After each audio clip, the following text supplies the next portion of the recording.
Aujourd'hui, je prends la parole avec gratitude pour rendre hommage à Guy Brousseau, une figure fondatrice, visionnaire, sans laquelle la didactique des mathématiques ne serait pas ce qu'elle est devenue. Guy Brousseau n'a pas seulement fondé une discipline scientifique, il a ouvert un champ de pensée rigoureux, exigeant, fertile. Un champ que nous continuons de cultiver, chacun à notre manière, mais toujours à partir de cette semence inaugurale qu'est la théorie des situations didactiques. Pour moi, cette théorie a constitué plus qu'un cadre de recherche, elle a été une boussole.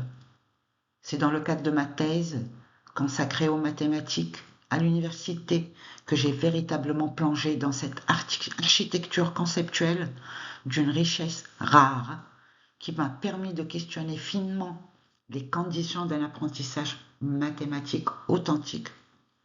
Ce travail de thèse n'a été qu'un point de départ à tout ce qu'a pu m'apporter l'esprit fondateur de Brousseau, tout comme penser l'enseignement en tant qu'activité à part entière, à étudier rigoureusement avec ses tensions propres et sa complexité intrinsèque.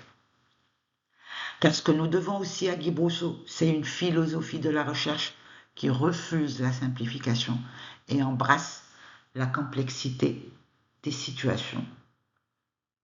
Mais ce n'est pas seulement dans mes recherches personnelles que Guy Brousseau a laissé son empreinte. Elle a irrigué les travaux de mes doctorants, qui s'en sont saisis avec vigueur et originalité. Certains ont étudié les dispositifs d'accompagnement des enseignants, d'autres les interactions dans des classes de lycée ou à l'université. Tous ont tiré profit des puissantes hypothèses de la théorie, que ce soit pour penser l'apprentissage mathématique ou pour analyser les enseignants. Sans cette théorie, il aurait été extrêmement difficile d'aborder ces objets avec autant de finesse. Elle a été pour eux un appui structurant, un levier pour poser des questions nouvelles, mais aussi pour produire des résultats féconds. Enfin, je veux dire un mot sur l'impact que cette œuvre a eu sur mes enseignements, notamment en master de recherche.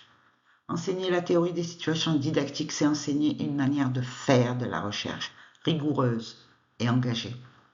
Les étudiants y découvrent non seulement une théorie, mais une méthodologie complète. L'ingénierie didactique comme démarche d'investigation, comme outil de formation à la fois scientifique et humaine.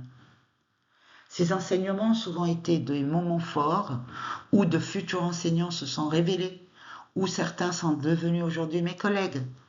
C'est là aussi, me semble-t-il, un des grands héritages de Brousseau, avoir offert une voie d'entrée exigeante, mais profondément formatrice pour penser l'action didactique dans toute sa dimension développementale. Guy Brousseau nous a appris que l'enseignement des mathématiques ne peut être étudié sans une rigueur scientifique, mais aussi sans un profond respect pour ceux qui le font vivre, enseignants, chercheurs, étudiants. Il a su, avec une rare exigence, bâtir une théorie qui nous oblige et qui nous libère tout à la fois. Une théorie qui n'enferme pas, mais ouvre, qui ne fiche pas, mais stimule. Aujourd'hui, je veux lui dire merci pour la puissance de sa vision et pour l'empreinte qu'il a laissée dans mon travail, dans celui de mes doctorants, dans la formation de tant de jeunes chercheurs.